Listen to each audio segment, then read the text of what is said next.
Sikurse ju lajmëruam edhe pak më parë gjatë momentit të portaleve, sot do të flasim në nisje të programit për gjithë situatën e krijuar për shkak të bllokimit, sepse po kryen punime, të rrethrotullimit të njohur tek sheshi Shqiponja, edhe hyrja deri tek Zogu i Zi, ju e dini, do të jetë bllokuar për rreth 4 muajt që do të vinë si pasojë e punimeve për unazën e madhe. Ky bllokim ka nisur zyrtarisht ditën e djeshme, edhe është reflektuar me një shtim trafikut në disa rrugë të kryeqytetit.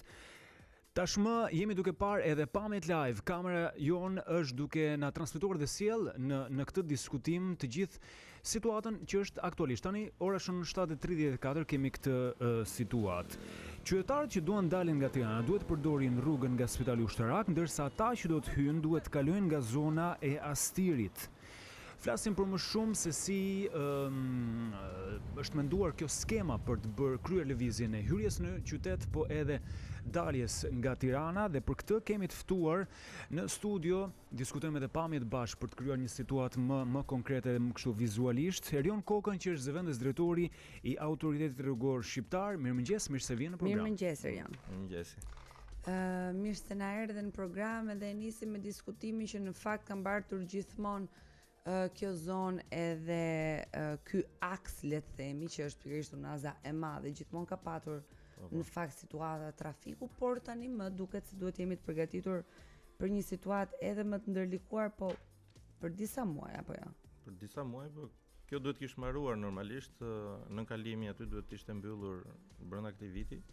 Po me zgjatjen pafund të protestave që ndodhen te unaza e re, e cila nuk rezultoi e frytshme për asnjë nga palët, kemi pikërisht këtë situatë sot, por që është e pashmangshme, sepse edhe kur ti kryen disa punime të vogla në shtëpinë tënde, domethënë çoreditet e gjithçka, jo më një vepër e tillë që për vetë kompleksitetin e vet, domethënë është shumë e ngarkuar, dhe plani menaxhimit trafikut ky ka qenë më i miri i mundshëm që ne arritëm të bënim, dhe vështirësi normalisht do ketë, jemi të ndërgjegjshëm për këtë pjesë.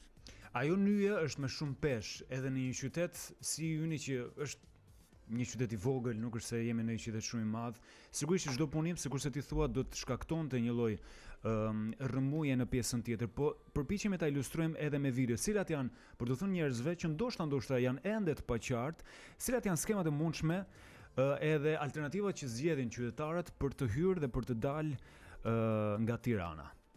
Problemi i madh është që për hyrjen në Tiranë, domethënë ai është problemi kompleks që ka aty, sepse për dalje nga Tirana është shumë e thjeshtë, ne vazhdojmë përsëri me rrugën Dritan Hoxha ose rrugën e Durrësit që vijon më tej deri tek sheshi, gjithë qytetarët deri tek sheshi Shqiponja, pa vajtë të sheshit, domethënë diku 100 metra më para devijon djathtas për tek isha MC ose antenat që njihet përsëri, dhe kthehesh përsëri tek rruga 29 Nëntori, e cila është rruga që çon drejt Kaza Italias dhe më pas që hyn në Superstradë.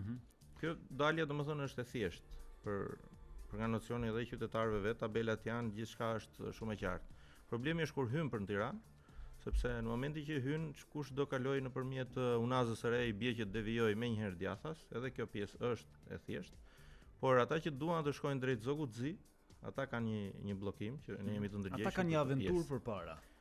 Është një semafor afër urës Lanës, i cili kryesisht ka edhe një polic rrugor i cili është i stacionuar aty gjithmonë për t'i dhënë akses dhe prioritet ambulancave dhe mjeteve të emergjencave që duhet kalojnë aty, cilët futen nëpërmjet rrugës Abedin Rexha në fushën e aviacionit që është sot, nëpërmjet rrugëve dytësore në fund fushës del përsëri në rrugën Dritan Hoxha dhe mund të vazhdojë drejt kryqëzimit Laprakës për shkuar në Spitalin Ushtarak apo edhe qytetarë ndryshëm që shkojnë drejt Zogut të Zi. Cilat janë përfitimet që do të kenë gjithë qytetarët me përfundimin e këtij projekti? Ajo është një nyje që jep zgjidhje komplet situatës. Edhe projekti që ka qenë i mparshëm, domethënë kishte të njëjtën gjë, pastaj u zvendësua me projektin e tanishëm për të mos krijuar një perdë ndarës, një mur ndarës midis zonave të Tiranës, dhe praktikisht çdo gjë që ka qenë mbi kuotën 00, tani tashmë ka kaluar nën tokë dhe kuota 00 është e pastër, domethënë që qyteti të ketë atë vijshmëri në vizualitet, në të njëjtin nivel.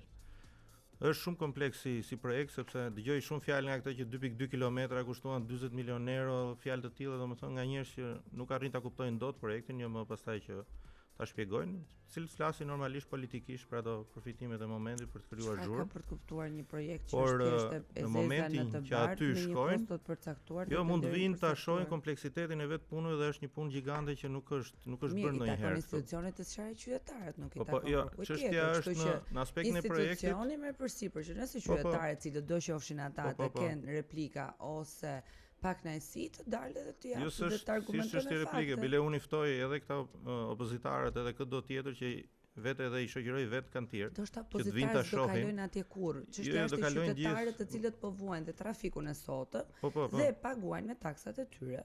Po, atë projekt. Këtë projektin I cili dhe nesër do pyetja t'japi ime për zgjidhje. këtë është çfarë i vlen, sa kohë do t'i marr, cilat janë kostot dhe argumentojmë pse Atëherë, jo edhe çmimi nëse do që Jo, po e kam në aspektin që fillojnë edhe ngulen direkt te gjëja e parë te çmimi dhe fillojnë vetëm me akuzë me gjëra pafund, ndërkohë që ajo është një vepër jashtëzakonshme për ne që e ndim domethënë në detaj dhe që po e ndjekim. Përfitimi normalisht është që ajo nyje fillon dhe funksionon dhe nuk është më gangrena që ishte deri më sot. shumë e I nevojshme. kanë për komplet t'janë. kanalizuara gjitha lëvizjet. Gjithë ata që vinë për të hyrë në Tiranë, kanalizimi për shkuar djatha, smajta, drejt, nuk kanë asnjë përplasje me pjesën tjetër dhe shlirohet gjithçka. Është menduar në mënyrë të tillë që të ketë atë kryqëzimin në nivel përsëri për të mos shkaktuar një fluks shumë të madh drejt kryqëzimit Laprakës dhe Zoguzi, sepse i binte të krijonte një bllokim tjetër trafikut atje. Domethënë shumë e studiuar si nyje. Si projekt. Pastaj pjesa e Unazës është ideja që ajo Unazë është parashikuar që në vitet 80, domethënë si projekt ide dhe ishte e domosdoshme për Tiranë, është parashikuar ky moment që do të vinte. Pjesa e fundit ka ngel pastaj vetëm për të bërë pjesa veriore e saj që do të lidhi sheshin Shqiponja me pjesën e Babrus sipër, domethënë nga ana e Paskuqanit. Krahun tjetër që të bëhet dhe mbyllje, sepse në anën lindore nga ana e Dajtit është duke u ndërtuar tashmë Unaza. Me mbylljen e saj do i shërbej totalisht qytetit Tiranës për zhbllokuar rrugën ndërmjetëse.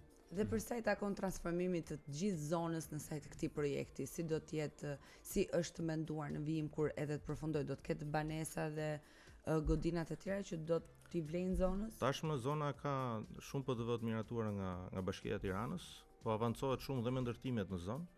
Praktikisht i bie që në një 5 vjeçar ju nuk do ta njihni më komplet zonën aty, jo vetëm për çështjen e rrugës që ne po ndërtojmë sot, se përfituesi kryesor i saj është përsëri Bashkia e Tiranës, por edhe në ndërtimet rreth e qark dhe PDV që janë aty, domethënë do jetë totalisht një pjesë e re e qytetit e rindërtuar nga e para.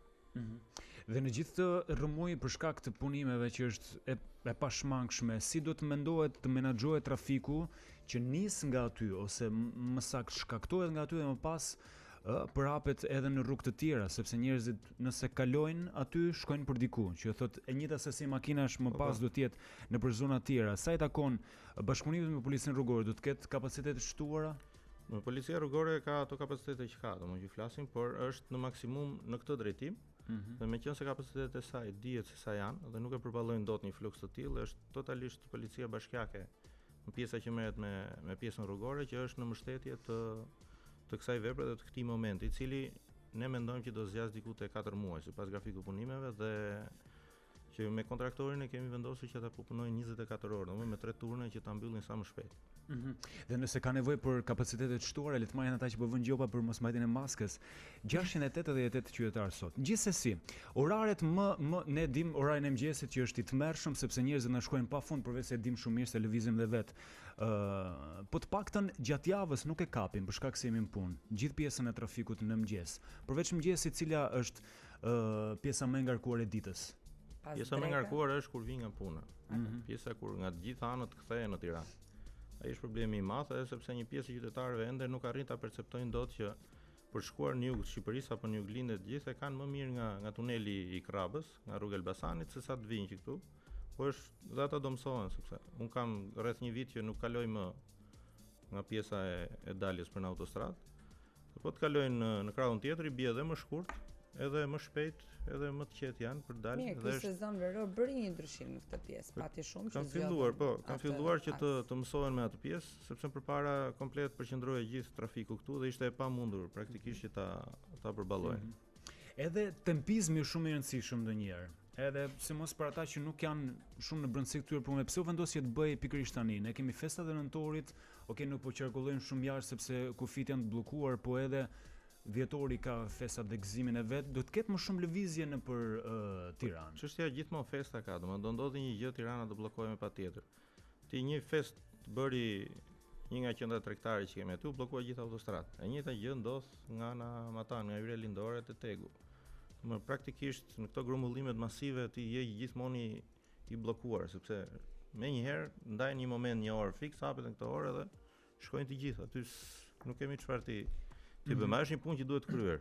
Praktikisht sa më shumë ta shtyjmë, është e pashmangshme që do përballemi me këtë pjesë. A janë menduar gjithashtu edhe korsit e dedikuara për transportin publik? Po, patjetër, sepse hyrja për shembull për në Tiranë është me 3 korsi. Pavarësisht se duket e ngushtë tek është me 3 korsi, domethënë hyrja për në Tiranë, dalja është me 2. Dhe është bërë me 2 pikërisht mos krijuar kaos në dalje, sepse të gjithë sa e shohin që është pjesa e hapur para dhe shtojnë shpejtësinë, aty bëhen burim pastaj aksidenti për këmbësorët edhe për mjetet e tjera. E qartë. Jemi duke parë nga pamjet live që na vijnë nga kamera e Top Channel në zonën e sheshit Shqiponja, disa qytetar model, sidomos këta që po ecin majta, le të themi ka një lloj qarkullimi, po ecin, po ja dalin. Pjesa tjetër, duket situatë e qetë paktën nga pamjet, Ori ma konfirmo ti. Po, shumë. Si shefi informale i qarkullimit rrugor. Për sa kohë makinat lëvizin është okay, domethënë. Ka frymarrje. Më pëlqeu kjo frymarrje. Tani, të lutem na sqaro zonat e tjera ose pjesët e tjera që kanë mbetur për të plotësuar gjithë këtë projektin e Unazës së Madhe, cilat janë? Po, përveç sheshit. Një pjesë është ndërtuar, është nga Tegu deri në Fark, te xhamia e Farkës ose te regjimenti i helikopterëve.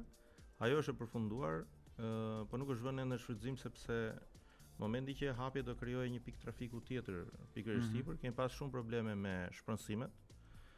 Pjesë e legalizimeve ka qenë një makt më vete sepse ishin shumë qytetarë që ishin në procedura, disa kishin probleme me ishpronare, domethënë një problem komplet më vete pjesa e tyre.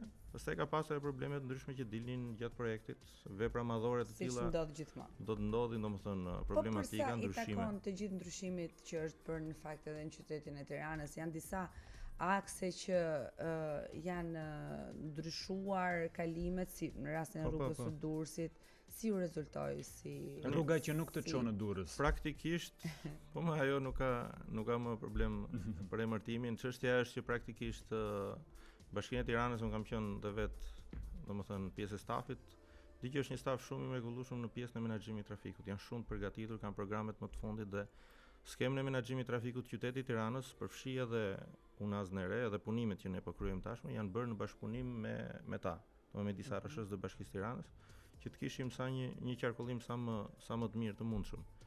Pastaj rrugët janë bërë normalisht kanë atë pjesën e automjeteve që ne mendojmë që të shtojmë drejt automjeteve, po do vi një moment piku që ne përsëri do të ngopet qyteti dhe duhet që të vendoset një kulturë tjetër tashmë dhe pjesa e bllokimit të shumë rrugëve ose zgjerimit korsive të biçikletave, trotuarëve të gjithë, për mua është gjë më e mirë e mundshme që mund t'i bëhet qytetit. Jo, pyeta për rrugën e Durrësit dhe kalimin te Minepeza si eksperiment se të paktën. Jo, si eksperiment, ai ka vetëm një problem sipas këndvështrimit tonë. Ai u rezultoi suksesshëm, apo patën ndonjë problem? Jo, i suksesshëm është normalisht, për sa unë e shoh, sepse e shoh edhe në aspektin tjetër, se unë jam edhe biçiklist, domethënë që ngas biçikletën, edhe kur shoh më përpara kam pas një makt vërtet se ku të kaloje, përveç rrugës Kavajës, që kishte pjesën e qendrës.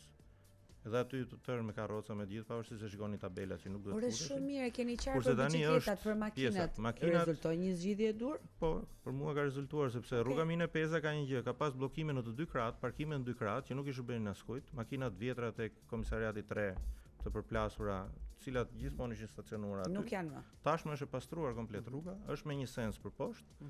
Krijon një farë problemi kryqëzimi ose semafori tek fillimi i rrugës Don Bosco.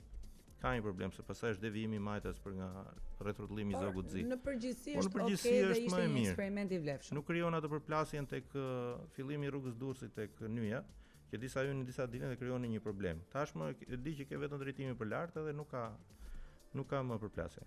Rrethi është pak më i lirë, domethënë në funksionim. Po i vetmi problem që ke identifikuar si mund zgjidhet? Cili?